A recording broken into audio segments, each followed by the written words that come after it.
6월 3일 선거 때문에 이제 청약들이 많이 밀렸거든요. 서울부터 좀 알려드리자면 장이 19역이죠. 장이 푸르지오 마크원이라고요. 1000가구가 넘습니다. 노량진, 뉴타운에서 2구역이 6월에 분양 예정인데요. 드파인 아르티아.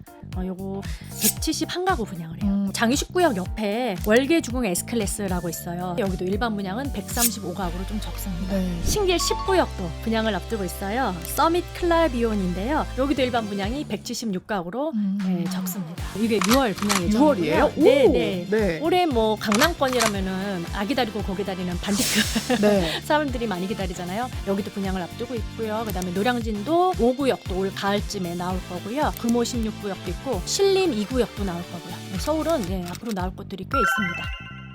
네, 경제적 본능 시작합니다. 청약 전문가 열정로즈님 나와 계십니다. 어서 오십시오. 안녕하세요. 네.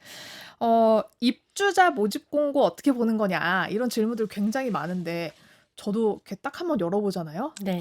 글씨가 왜 이렇게 작은지, 그렇죠. 왜 이렇게 긴지, 어떤 그렇죠. 거를 봐야 하는지를 모르겠어요. 어떤 거부터 봐야 돼요? 너무 방대하죠. 한 20페이지 되고죠. 하얀 건 종이요, 까만 건 글씨요. 네. 용어도 어렵고 그렇죠. 청약을 그래서 일단 여러분들 청약홈 들어가시면은 이 입주자 모집 공고를 PDF로 다운받아 볼 수가 있습니다. 네. 이거를 출력해서 여러분들 밑줄 치고 형광펜으로 색칠하면서 2번, 3번 이렇게 입시 공부한다, 수능 공부한다는 마음으로 하셔야지 안 그러시면 부적격 받습니다. 부적격이 한 해에 너무 많이 속출이 되고 있어요. 발췌독을 할 게 아니고 진짜 뽑아가지고 하나하나 봐야 되는군요. 그럼요. 네, 쓱 처음부터 끝까지 한번 읽어보시고 그 다음에 또 발췌독 하시고 이렇게 공부를 하시는데요. 나는 너무 바쁘다 그리고 웬만큼 청약 제도를 안다 이러시는 분들은 1페이지가 가장 중요합니다. 이 첫 페이지에 굉장히 중요한 정보가 담겨 있는데 그리고 과거보다는 지금 입주자 모집 공고의 가독성이 굉장히 좋아진 편이에요. 옛날에는 다 줄글이었어요. 진짜 가독성이 안 좋았는데 청약 제도가 하도 많이 바뀌다 보니까 2년 전부터는 표형식으로 깔끔하게 나와서 예전보다는 확실히 보기가 좋아졌거든요. 일단 첫 페이지 보시면은 규제적 여부, 분양가 상한제 적용인지 아닌지, 민간 택지인지 공공 택지인지, 거주 의무가 있는지 없는지 가장 핵심 내용 그리고 재당첨 제한 같은 내용들이 표로 정리가 돼 있어서 저는 이 첫 페이지만 잘 보셔도 여러분들 실수를 안 한다고 생각해요. 요거를 이제 꼭 챙겨 보시고요. 그 다음에 이제 나오는 게 이제 분양가, 층별로 다 다르니까 분양가 보시고 그 다음으로 이제 페이지 넘기시면은 특별 공급의 소득 자산 조건이 나옵니다. 요거 꼼꼼히 살펴보셔야 돼요. 이 소득 자산에서 많이들 부적격 나거든요. 네. 그리고 일반 공급의 뭐 가점 추천 비율, 선정 방법 등이 나옵니다.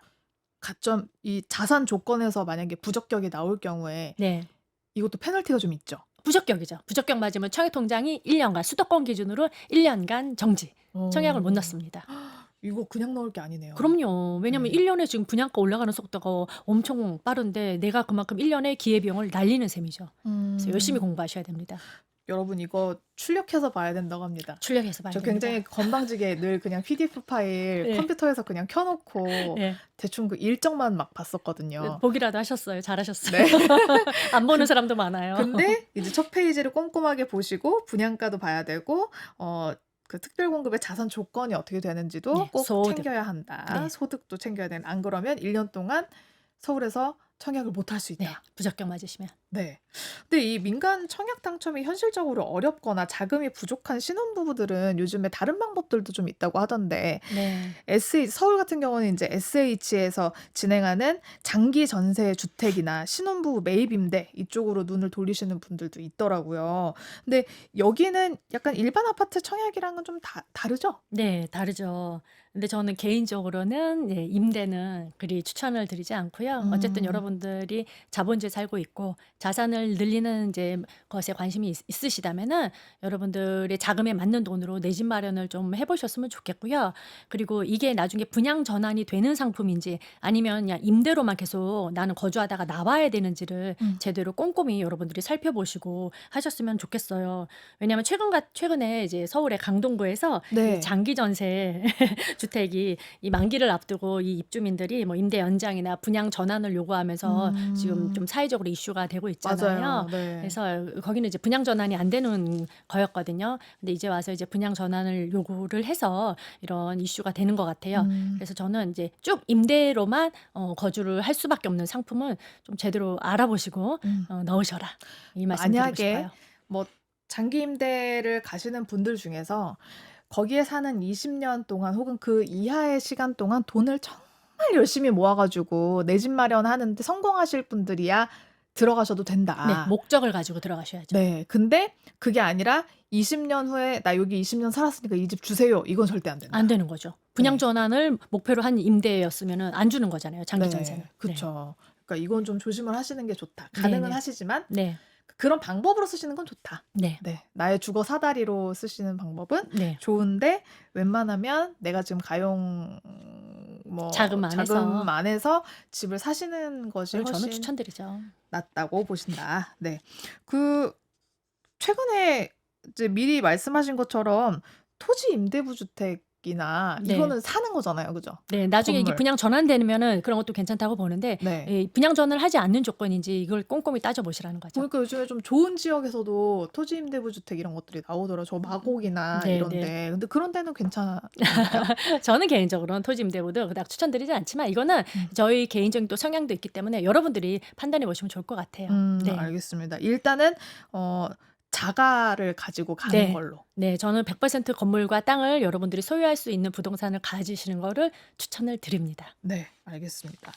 자, 그러면 첫 청약을 하시는 분들에게 조언을 좀 구하고 싶은데 무조건 서울을 고집을 해야 될지 아니면 수도권이나 지방의 알짜 단지를 노려야 할지 고민하는 분들이 많아요. 왜냐면 무조건 서울에서 청약이 돼야만 뭔가 로또가 된 것 같고 내 집 마련에 성공한 것 같고 이렇잖아요. 수도권이면 잘 안 팔린다 막 이런 얘기도 있고 욕심이겠죠? 자, 이거는 이 질문 전에 여러분 중요한 거는 여러분의 가용 자금이 서울의 분양가가 감당이 가능한가 이게 가장 큰 거예요. 근데 이런 얘기하면 네. 다들 그래요. 선당 후곰이다. 아, 그러다가 이제 지금은 이제 큰일 나는 시대예요. 왜냐면 지금 서울이 다 규제적으로 묶였고 전매가 안 돼요. 전매 제한 3년이죠. 3년 안에 이게 입주가 공기가 다 차서 입주를 하는 단지는 전매가 안 되기 때문에 신중하셔야 되고요. 그다음에 뭐 강남 같은 경우는 거주 의무가 있잖아요. 강남 상구 용사는 분상제가 적용되다 보니 이런 것은 여러분들이 거주 의무를 채우기 전까지는 팔지도 못해요. 큰일 납니다, 여러분. 나중에 소유권도 뺏길 수 있기 때문에 정말 신중하셔야 되고요. 왜 첫 분양을 서울만 보시는지 저는 되려 질문을 던지고 싶고 제일 중요한 건 청약에서 메타인지예요. 내가 지금 서울의 분양가가 18억에 나오는데 잔금 대출 4억 나오는데 14억이 있는가에 대한 질문을 여러분들이 던져보셨으면 좋겠고요. 그래서 뭐 돈 되는 입지를 만약 물어보신다면 서울 같은 경우는 가용자금만 되신다면은 뉴타운 주목해 보시면 좋죠. 여러 군데 있잖아요. 저기 네. 장위도 있고 노량진도 있고 그죠? 흑석도 네. 있고 올해 이제 분양이 이제 남은 곳이라면 흑석 같은 경우는 9구역만 했기 때문에 죄송합니다. 흑석 같은 경우는 11구역 지금 최근에 분양했고요. 9구역도 나올 거고요. 노량진은 8개 구역이 이제 분양을 앞두고 있었는데 6하고 8구역이 최근에 분양을 끝냈고 나머지 구역들도 순차적으로 분양을 할 예정이에요. 와. 그래서 거의 1만 세대 좀 안 되는 뉴타운으로 완성이 되거든요. 천지개벽하겠네요. 네, 천지개벽하죠. 요런 곳들 주목하시고요. 강북으로 가자면 이문 휘경, 이문 4구역 남았고요. 장인 뉴타운도 지금 또 곧 10구역도 분양하고 그 외 구역들도 분양할 거라 요런 뉴타운도 뭐 만세대, 2만 세대로 거의 천지개벽하는 요런 입지들 정주 여건이 획기적으로 좋아지는 곳들 주목해 보시면 좋고요. 근데 단 중요한 거는 그 분양가 내가 감당 가능한가 보시고요. 가용자금이 저는 좀 부족해요 하시는 우리 2030 분들은요. 3기 신도시가 분양가 상한제로 좀 저렴하게 공급이 될 거예요. 그리고 3기 신도시들 또 좋은 교통망들도 다 넣어주잖아요. GTX 같은 경우. 고양 창릉 같은 경우는요. 올해 뭐 3,881호 분양 앞두고 있고요. 남양주 왕숙도 1,877호. 그다음에 인천 계양 1,289호. 그다음에 평택 고덕 국제신도시는 2기 신도시인데 여기서도 4,531호 정도가 와. 올해 정말 많이 나올 예정이라서 가용자금이 조금 부족한 분들은 공공택지의 분양을 노려보셔라 말씀드리고 싶어요. 근데 가용자금이 조금 부족한 거 수준 자체가 네. 지금 말씀하신 뉴타운 같은 경우에는 20억 미만으로는 안 나올 것 같거든요. 그래서 너무 비쌀 것 같아서 네. 그러면 진짜 2030 세대 중에 막 투자로 대박이 나지 않는 이상은 진짜 3기 신도시를 그쵸. 노려야 될 네, 수밖에 부모님 없을 뭐 것 도움이 같아요. 없거나 이런 분들은 네. 그렇죠. 그럴 수밖에 없을 것 같습니다. 자, 그러면 가용자금이 없었을 때 청약에 덤벼서 청약이 당첨됐을 때 그것만큼 안타까운 게 없잖아요. 네. 왜냐하면 이제 당첨 취소가 되거나 부적격이 되거나 이럴 수가 있으니까 우리 열정로즈님이 보셨을 때 청약 당첨 취소 사례 중에 가장 억울한 케이스는 어떤 게 있었어요? 제가 탑3를 뽑았는데요. 제일 먼저 첫 번째 가장 많은 게 위장 전입이에요. 네, 위장 어. 전입이요. 이거는 이제 발표를 했는데요. 245건이었어요. 엄청나죠. 네. 이 위장 전입을 최근에는 다 잡아냅니다. 일단 음. 서류로 여러분들이 1차적으로 당첨되면 내셔야 되는 서류가 건강보험 요양급여 내역서를 내요. 음. 그러니까 병원을 어디로 갔느냐 네. 여기를 다 보겠다는 거죠. 그래서 음. 여러분들이 나는 가점을 높이기 위해서 지방에 계시는 부모님을 부양가족으로 같이 살지도 않으면서 등본상 합쳤다. 이런 분들은 일단 서류에서 다 걸러지게 되는 거죠. 그러니까 집은 서울 압구정으로 모셔놨는데 네. 부모님이 쓰신 병원비가 저기 전남 광주에 있는 병원을 몇 번 가셨어. 네. 그러면 잡아낸다. 그렇죠, 이거죠. 그렇죠. 네. 그래서 위장 전입 정말 조심하셔야 되고요. 그리고 본인이 서울 당해가 아닌데 뭐 경기도나 지방 사는데 위장으로 이렇게 뭐 고시원에 전입하거나 이런 사례들도 있다고 해요. 그래서 이런 것도 주의하셔야 됩니다. 근데 그것도 문제가 돼요? 그럼요. 고시원에 내가 실제 전입 신고를 거주를 하면 했는데? 상관없는데 음. 거주를 안 했을 때 문제가 되죠. 그것도 어떻게 잡아내는지도 궁금하네요. 그것도 마찬가지로 건강보험 요양급여 내역서로 1차적으로 보고 그다음에 좀 더 조사를 한다면은 뭐 여러 가지 다른 걸 또 보시겠죠. 네. 그러면 첫 번째는 안타까운 게 위장 전입이었고. 네. 두 번째는 위장 이혼도 있습니다. 오이? 위장 이혼은 5건 적발이 됐는데요. 네. 주택을 갖고 있는 배우자가 있는데 나는 이제 무주택으로 특별 공급을 노려야겠다 이러면서 이제 위장 이혼을 하시는 경우가 있나 봐요. 그거 요런 어떻게 잡아요? 이런 거는 뭐 신용카드라던가 교통카드 그다음에 뭐 GPS를 본다는 말도 있고요. 네. 여러 가지 방법으로 다 적발이 되겠죠. 야, 위장 이혼 잡는 게 훨씬 어렵긴 하겠네요. 네. 이것도 네. 조심하셔야 되고요. 네. 그다음에 세 번째는 자격대여. 이건 뭐냐면 통장을 이제 빌려주거나 파는 거죠. 그게 가능해요? 내 거는 내 하면 안 나만 할 수 되는 있는 거죠. 거잖아요.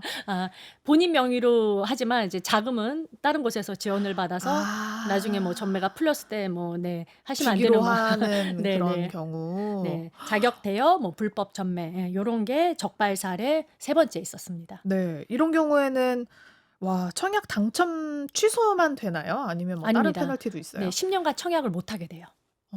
집도 네. 뺏기고. 네, 그렇죠. 조심하셔야 돼요. 이거는 어떻게 구제가 안 되나요? 구제를 하면 안 되죠. 10년 근데 동안. 막 목소리 크면 해주는 경우도 있고 막 이러다 보니까 그러니까 잡아내는 것도 너무 어려울 것 같은데 일단 잡히면 청약 당첨이 취소가 되고 네. 거기에다가 청약을 못 하게 된다. 10년 10년간. 동안. 네. 네. 자, 그러면 이런 경우도 있어요. 부모님 집에 세대원으로 등록이 되어 있으면 불이익이 생기냐 이런 질문들도 되게 많이들 하던데 네. 불이익이 있나요? 부모님이 주택을 소유하고 있다. 그러면은 직계 좀비속이 있기 때문에 불리하죠. 자, 이럴 때 이제 여러분들 예외 조항이 있어요. 부모님의 나이가 60세가 넘으셨다. 네. 요거는 두 분 다 넘으셔야 돼요. 그런 경우 나는 무주택이라면 무주택 자격으로 청약을 넣을 수가 있습니다. 단 주의사항이 부모님이 주택을 소유하고 있는 집에 내가 거주를 하고 있어서 1순위의 부양가족 점수에서는 부모님 점수는 다 빼야 돼요. 10점을 빼고 나는 혼자다. 그렇죠. 그렇게 가점 계산하시고 그리고 특공도 그렇게 하면 넣을 수가 있고요. 아니 60세 미만이다 이러시면 부모님을 세대 분리하는 방법도 있습니다. 아예 세대 분리를 해야죠. 네. 네. 그리고 여기서 주의사항이 부모님이 60세가 넘었어도 나는 노부모 특공을 넣을 거예요 하는 분들은 해당 안 됩니다. 부모님이 유주택자라면. 그렇죠. 주택이 없으셔야지 네, 노부모 넣을 수 있기 특공을 넣을 때문에. 수가 있어요. 노부모 특공도 꽤나 좋은 특공이에요. 좋은 특공이죠. 네네네. 경쟁률이 그렇게 높지 않은. 네, 맞습니다. 네. 이것도 조금 이따가 알려드리겠습니다. 네. 당첨이 됐는데 생각보다 가용자금이 안 되는 거예요. 네. 나중에서야 깨달은 거예요. 왜냐면은 그 분양가만 드는 게 아니잖아요. 확장 비용도 들지, 게다가 취득세도 내야 되지, 여러 가지 할 것들이 많습니다. 그러다 보면 이거 안 되겠네 해서 좀 계약을 못 하는 경우가 있을 수도 있잖아요. 이런 경우에도 좀 불이익이 있나요? 그럼요. 일단 당첨됐는데 당첨된 통장은 이제 재사용도 안 되고요. 내가 중간에 계약금을 넣었는데 계약을 포기하고 싶어요. 그러면은 그 계약금은 다 날리게 되는 거예요. 그럼요. 그래서 내가 뭐 당첨됐는데 계약금까지 넣어놓고 계약 해지해 주세요. 이런 경우 내가 원한다고 쉽게 계약 해지를 할 수 없기 때문에 신중하셔야 되고요. 네. 초반에 그 청약을 넣기 전부터 계약금부터 그다음에 나중에 취득세까지 자금 계획을 잘 짜시고 넣으셔야 됩니다. 네. 일단 작년에 10.15 대책으로 잔금 대출이 6억, 4억, 2억밖에 나오지 않아요. 그게 가액 제한이 들어갔어요. 그쵸. 그게 금액 제한이 15억까지죠. 네. 15억까지는 6억이 6억, 나오고. 네, 15억에서 25억까지 4억, 네. 그다음에 20억 초과 2억인데 네. 이게 분양가 기준이 아니라는 거예요. 그럼요. 예, 일반 매매를 하시면은 여러분들 매수한 당시에 KB 시세에서 여러분들 6억, 4억, 2억의 대출의 제한을 받는데 이 분양은 지금 여러분들이 딱 확정된 분양가로 받으셨지만 입주는 거의 3, 4년 뒤에 하시잖아요. 그때 이 아파트 감정을 매겨서 이 감평가의 기준으로 6억, 4억, 2억이라 내가 예를 들어 14억대 분양 받았어도 3년 뒤에 입주할 때 감평이 15억이 넘어가면은 4억밖에 대출이 안 나올 수 있어요. 와. 그래서 자금 계획을 정말 철저하게 짜고 하셔야 돼요. 그 자금 계획 짜는 것 좀 알려주세요. 되게 막막한 분들 많으실 것 같은데 네. 분양가에 아까 5% 하는 것도 있다고 했고 계약금이 이제 10% 보통 10% 하죠. 네, 그 분양가 상한제 있는 지역이 한 20% 맞습니다. 받는 것도 있고 중도금이나 잔금 대출까지 해서 어떻게 좀 자금 계획을 세우는 게 좋은가요? 네. 일단은 계약금은요, 5에서 20%까지 다양해요. 다양한데, 말씀하신 것처럼 분상제, 강남 분상제만 20% 정도 받고요. 강남이 아닌 곳은 대부분 10%가 뉴 노멀로 보시면 되고요. 수도권의 비규제인데, 약간 좀 자신이 없는 사업지 같은 경우는 계약금 5%를 걸기도 합니다. 그리고 중도금 60은 동일해요. 어디 단지나 다 60%인데, 이 중도금 대출이 규제 지역은 40%만 나오고, 네. 그럼 20% 잔압이죠. 그 다음에 비규제 같은 경우는 60%가 중도금 대출이 다 나옵니다. 네. 그다음에 이제 잔금이 그 비율을 뺀 만큼이 잔금인데 뭐 계약금이 5%였다면은 잔금은 35%가 되는 거고요. 10이었다면 잔금이 30이 되는 거죠. 그러면은 네. 아까 그 전체 비용의 그 주택담보대출이 15억이 넘어가면 4억이 나온다고 했잖아요. 네. 그러면 중도금 대출은 그 4억이랑 관계없이 네. 60%가 다 나오는 네, 거예요? 중도금 대출은 가액 제한이 받지 않습니다. 어. 예외라서요. 분양가의 비규제라면 60, 규제 지역이라면 40 대출이 나와서 중도금은 큰 여러분들이 뭐 DSR도 안 보기 때문에 큰 허들은 안 될 텐데 중요한 거는 잔금이에요. 여러분들이 당첨된 아파트를요, 여러분들이 실입주를 목표로 한다, 실거주를 목표로 한다 그러면은요, 지금은 자금 계획을 세우는 게 되게 심플해진 시대예요. 왜냐면 어차피 잔금 대출이 6억, 4억, 2억의 제한 시대이기 때문에요.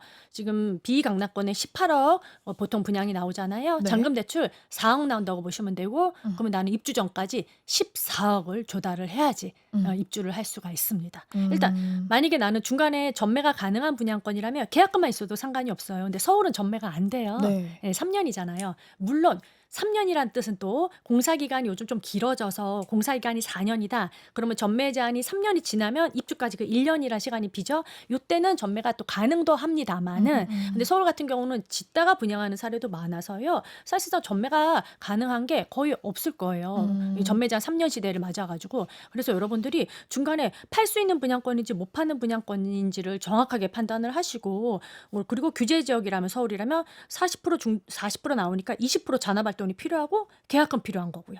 그리고 난 도저히 잔금할 능력이 안 되시면은 전매하셔도 되는 거고요. 그리고 전매가 안 되고 나는 실거주 할 거다.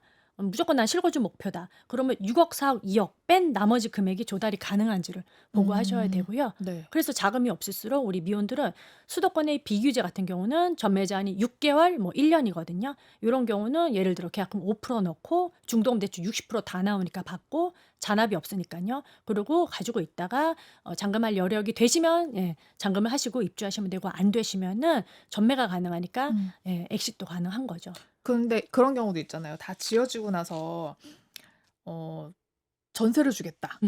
이런 경우는 어떻게 되나요? 네, 이거 또 여러분 작년에 6.27 때부터 이제 바뀐 거죠. 조건부 전세자금 대출 금지가 시행이 됐어요. 이건 뭐냐면은요, 여러분들이 전세로 잔금을 치를 때 보통 전세금을 받아서 세입자의 전세금을 받아서 분양 잔금을 치르는 이걸 동시에 같은 날에 진행을 하거든요. 네. 그런 경우에 세입자의 전세제금 대출이 아예 안 나옵니다.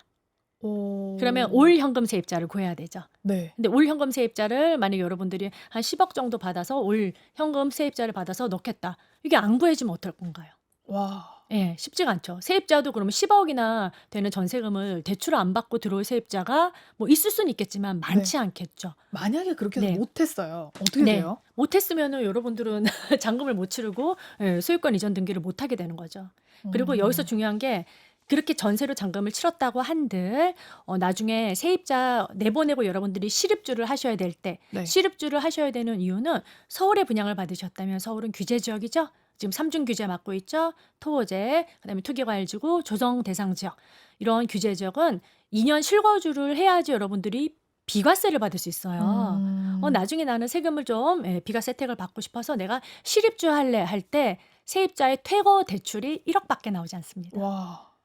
예. 이 말은 들어가서 살라는 뜻이에요. 네. 그래서 전세 주지 말고. 예. 그래서 단순히 전세로 잔금 치러야지 이런 못하는 건 아닌데 거주 의무가 없는 단지는 하셔도 되는데 이런 난이도가 높다는 음. 걸 알고 하셔야 됩니다. 네. 와, 자금 계획 진짜 철저하게 안 세우셔야겠네요. 세우면 큰일 나요. 네. 예. 와, 이 선당 후금은 진짜 옛날 얘기네요. 네. 옛날 얘기예요. 네, 됐다고 그러면 지금 청약 되신 분들은 막 완판되는 데가 되게 많잖아요. 네. 다 현금이 있으신 예. 분들이. 그런 분들이죠. 그리고 부적격도 많이 나오거나 계약 포기도 많이 나오는 게 뒤늦게 이렇게 당첨됐는데 선당공고 하신 분들이 또 많이들도 포기하세요. 와, 네. 돈 많은 사람들 많은 것 네. 같아요. 자, 그러면 우리가 청약 당첨 확률을 높이기 위해서 틈새 시장 공략을 해야 되는데 제가 어디에서 이렇게 약간 주워 듣기로는 못난이를 잘 찾으면 될 수도 있다라고 하더라고요. 어떻게 찾는 거예요? 맞습니다. 우리 저가점자분들은 못난이 타임 노려야죠. 대부분 이 청약을 공부하지 않은 분들이요. 무조건 84A, 59A 타임 많이 넣으세요. A가 좋거든요. 네. 판상형. 맞습니다. A를 가장 예쁜 평면으로 대부분 주력 평면을 넣기 때문인 거죠. 그리고 또 초보자들이 물량이 많은 타입을 넣으세요. 대중하고 반대로 하셔야 돼요. 되려 이제 물량이 좀 적거나 상대적으로 적다는 거지 극소량은 또 경쟁률이 튑니다. 상대적으로 좀 A에 대비 물량이 좀 적거나 그리고 뭐 판상형보다는 타워형 그리고 약간 이제 사람들이 덜 선호하는 뭐 각이진 타입 이런 거를 이제 노리시면 좋은데요. 최근에 분양했던 서밋 더일 흑석 11구역이 5구 타입을 굉장히 많이 쪼개놨어요. 네. A에서 F까지 쪼개놨는데 F 타입이 모양이 좀 특이했거든요. 이렇게 뾰족했어요. 네, 산모양처럼. 요런 타입이 사람들이 조금 상대적으로 덜 선호하는데 이 뾰족이 타입이 5구 타입에서 경쟁이 가장 낮았거든요. 네. 그래서 나는 이 흑석이란 입지는 포기하고 싶지 않은데 가점이 낮아서 무조건 당첨만을 목표로 한다. 그러면 요런 타입을 노리시면 좋고요. 네. 그다음에 또 사람들이 대부분 5구 타입이나 84 타입을 선호해요. 맞아요. 신혼부부는 5구. 그리고 또 가정 있고 아이가 2명 정도 있으면은 84 타입 선호하는데 중간에 딱 끼어 있는 74, 75 같은 요런 타입을 노리시면 요게 틈새 타입이에요. 네, 상당히 조금 더 경쟁이 낮은 경쟁률로 당첨될 수 있어서 요런 거 노리시면 좋습니다. 네, 가끔 보면은 5구랑 84가 제일 많긴 많은데 네. 막 39, 네. 51 이런 것들도 있더라고요. 근데 네. 그런 것들도 노리면 괜찮을까요? 네, 근데 요즘 3951이요. 상급지는 가고 싶은데 상급지의 분양가 절대가 자체가 너무 높은데 그거는 상대적으로 좀 낮잖아요. 네. 그래서 요즘 3951도 인기 많습니다.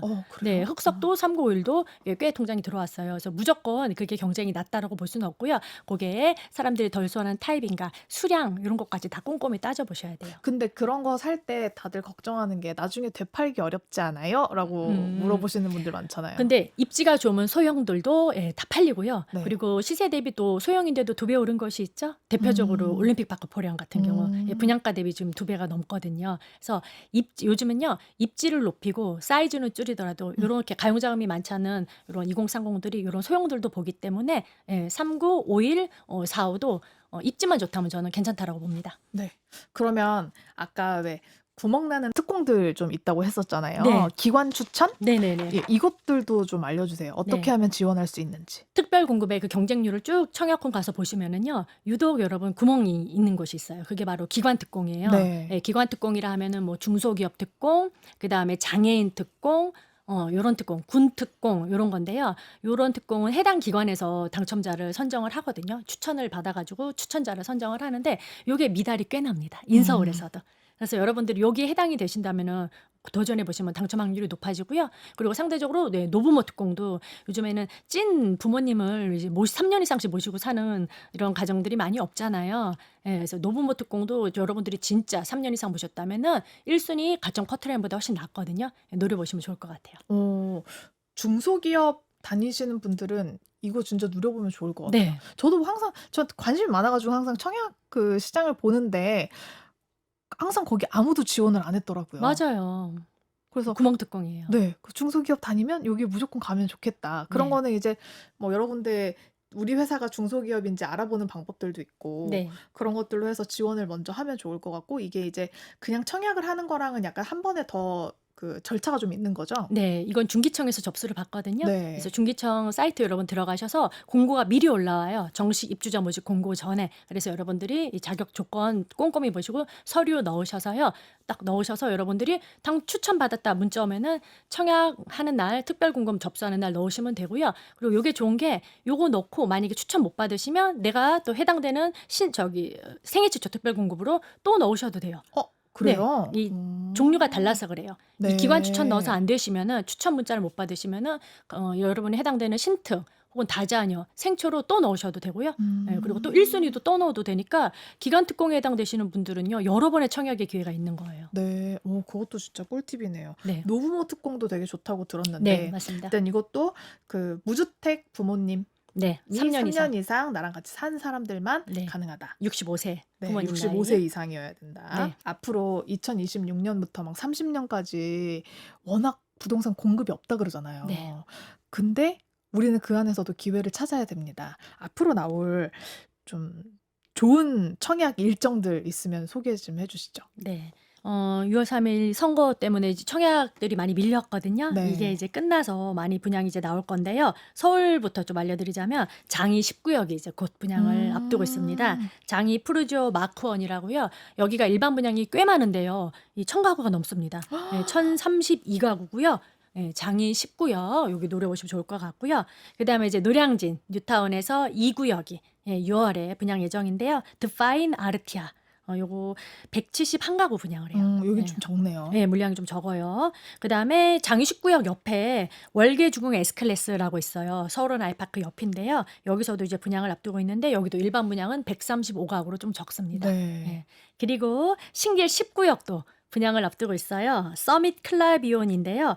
여기도 일반 분양이 176가구로 적습니다. 공급이 적긴 적네요. 예, 정비사업은 조합원님들이 가져가고 남은 걸 분양해서 일반 분양이 많지 않은데 그래서 장이 19역 같은 경우는 1000세대가 넘어서 가점이 좀 낮고 또 여기 강북이다 보니까 한강 이남보다는 분양가는 조금 좀 저렴하다 말하기도 죄송스럽지만 그나마 저렴하니까 노려보시면 좋을 것 같아요. 네, 올해는 한 요 정도가 더 네. 남은 상태일까요? 아니요, 이게 6월 분양 예정이고요. 6월이에요? 네, 오, 네. 네. 올해 뭐 강남권이라면은 아기 다리고 고개 다리는 반디크 네. 사람들이 많이 기다리잖아요. 예, 반포 DH 클래스트 단지명 바꿀 거지만 여기도 분양을 앞두고 있고요. 그다음에 노량진도 5구역도 올 가을쯤에 나올 거고요.